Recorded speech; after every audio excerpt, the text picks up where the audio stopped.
What's up, everybody out there? Welcome to the channel. My name is O. We're here on CLO Ed TV, and today's video I want to talk about solar. Why it's important to set up solar in 2025. And as I talk about things, this is kind of an informal discussion or conversation, and I want you guys to comment in the comment section below. I'm just going to talk about a couple of things that I've gone through in my process and building my solar system. Matter of fact, let's go ahead and cut to the solar system right now in this clip. One quick fact, I just want to mention this. You see this light right here? This light has been on. And when I say on, this light hasn't gone off in 3 years. I've left it on, just period, just to make sure a spot on the garage is lit. And literally hasn't cost me any extra money. It's been lit for 3 straight years, never turned it off. I'm running off the solar system. I mean, even at night, it never goes out. So, just thought I'd mention that. Okay, just to give you an idea, this right here is hooked up to the lights inside of the garage. And it's not pretty right now, but I will spend some time to make it tight and nice and pretty just because that's what I want to do. Let me show you what that is, right? So, I'm going to turn the drill batteries off. I'm not producing enough power at 5 a.m. to run both at the same time right now, but as you can see, there are the garage lights, and this is about 100 and something watts between them. I think each bulb is 30 to 55 watts, but the point I'm showing you is it's useful power, it's free power, you know, depending on how long your solar panels are rated for. All right, so I could just switch that off, and this is remote controlled as well too. And then I can turn my drill batteries back on. Now those are charging, and if I want to use power to the house, as you can see here, let me see if I can get into focus. We're looking at 100% charge, okay, and it can float on at least 55 watts, up to 65 watts.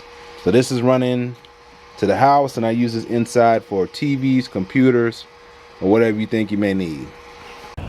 Okay, I just wanted to bring you outside today. I want to talk about my panels first. So each one of these panels is 100 watts. Okay, so in this 4 panels you got 400 watts.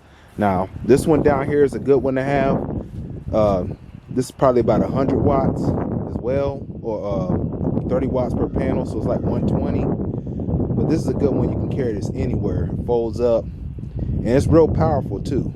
All right, so this is one of the second panels that I bought when it was real good price from Lowe's. I think it was $35. All right, and this is the first set that I ever owned. I had 2 Harbor Freight set, and one went bad. So this is my basic array, and I got some other ones, but you know, this right here has saved me so much money every month. And my goal this year is to get down to $15 a month.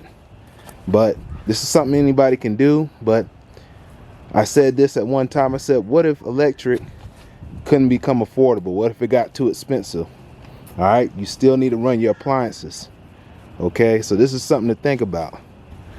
All right, so we'll start out here. Let me take you inside, and I'll show you the setup and how I wired everything up. Like I said, you don't have to do this. I use recycled wiring. So here, old vacuums, you know, they have higher amperage, old vacuum wires. People throw good stuff out. You just take the wiring from it. That way you don't have to pay for the wiring. Okay, let me bring you inside. Okay, right now I just want to bring you in on the main system right now. And got a couple things going on. This is my old Harbor Freight charge controller. Right now we're looking at about 4 in the evening, and tell you what's running. We're charging 2 drill batteries here, and these are the 2 sets of panels. Charge controllers I have right here. So one's bringing in about 13.2 watts, and the other one's bringing 13.6. Now this little setup here is a little different than what you may have seen.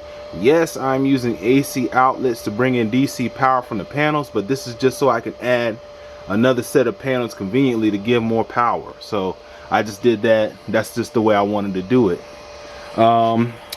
This is just a passive battery, and this is what the whole system runs through. I use this to charge my battery banks, and right now, just like we're filming right now, I'm charging my camera batteries with this solar system, okay?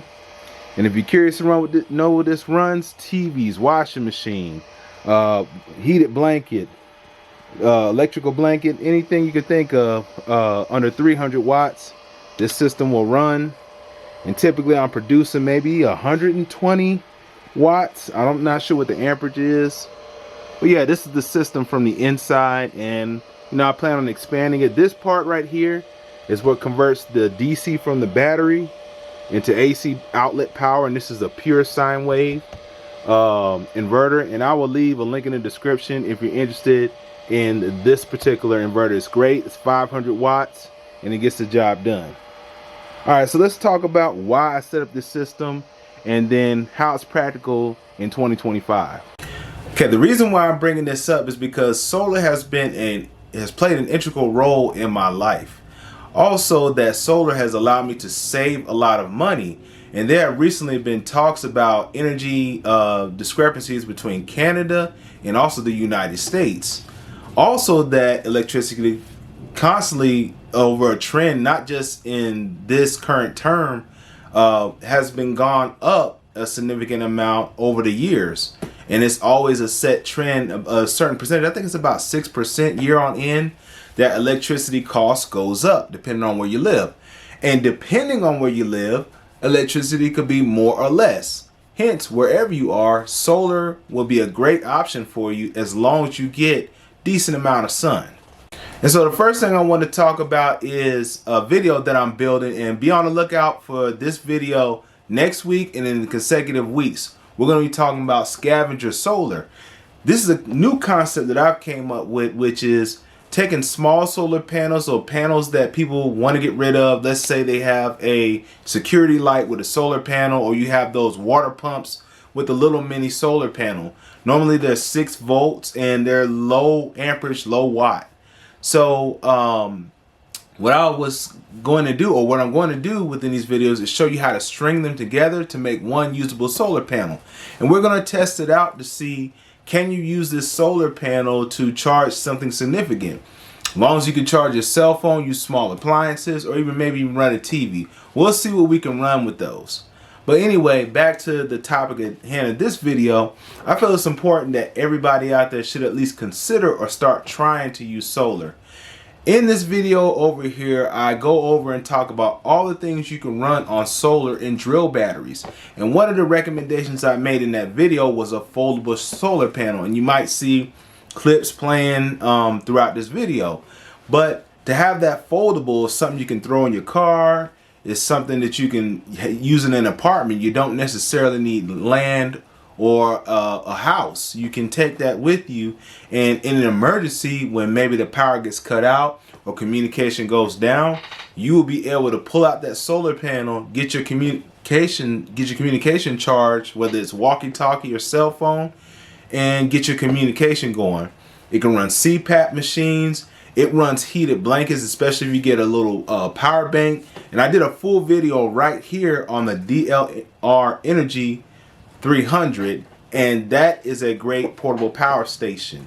And I'm considering expanding that, maybe getting 2 more of them, and maybe run my fridge on one, you know, run basic lights on the other, and then maybe some other appliances. But have each 300 dedicated to its own power source. And me, because of my solar setup, I have a collection of maybe between 500 and 600 watts. So I don't have a huge charging capacity. Most people, if you want to run your dryer or let's say a stove, you're going to need 2,000 watts plus. You can get a big battery bank. However, those take a while to charge because of the capacity. And if you don't have the panels to match, it's really no point in getting a big portable power station for a small solar array. One other advantage is being able to build your solar system over time. So say for example, you get a panel, a 100-watt panel for $35 to $65 per panel. Now you buy one panel and you might save $5, and that might not make sense right away. You might save $5 a month in electric, but understand that in a year and a half, that one panel would pay for that money that it saved. It will continue to save you money. Now think about it this way: the next month, the money that you save, you buy another panel, and then next thing you know, you're making more power, and then next thing you know, you have a large array, and then now you know that you're using the main grid less, and this can reduce your electric bill significantly. So it is an investment, and most solar panels are rated for up to 25 to 30 years. So that is a great investment. And so I bought these panels that you see in the video. You might see a short clip here, years ago, and they well beyond paid for themselves. So it's good to have a secondary power that you basically don't have to worry about, or if you're in an emergency grid down, that you can have a backup system to run your laptop, your cell phones, and whatever else you need, your computers, CPAP machine, whatever small appliance you can think of, air dehumidifier, clippers, the list is endless, smoothie machine, blenders, you name it. A small solar system can run all of those. Also, I want to mention, if you're into building or have to use landscaping tools or things to construct something real quick in an emergency, you know, shelters, or if you have to clear a road, there are electric chainsaws, electric drills, electric saws, and all sorts of stuff that you can use, and you will be able to charge that on your solar system. Now, a lot of you out there might ask, well, yeah, I got a gas generator, so why would I need solar? Well, there's a couple of reasons. Solar is quiet, and in an emergency grid down situation, people can target your solar system. What you want to keep in mind is something that runs inconspicuously and silent.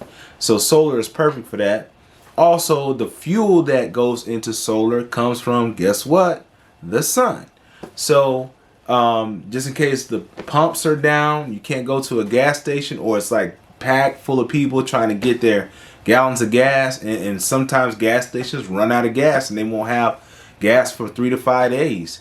You've got your backup system, so you can travel on it. If you got, let's say, electric bikes, and it might take a few days to charge an electric vehicle, but at least you have something to charge. Now, most systems won't be able to charge your EVs, so to speak, and that's a whole other topic. I did a video on EVs right here. So there's nuances on the philosophy and the ideology of an electric vehicle as far as a car is concerned. You can watch this video and get my particular insight on it. But I believe like small EVs, like scooters and bikes, are perfect for a small solar system. So I intend to build a scooter,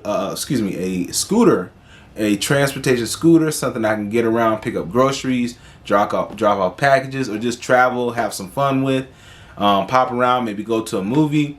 And you will see that built on this channel. I've got a collection of motors. I've got lithium ion batteries, so I'll be building a battery bank, also working on electric motors. So you'll see that on this channel.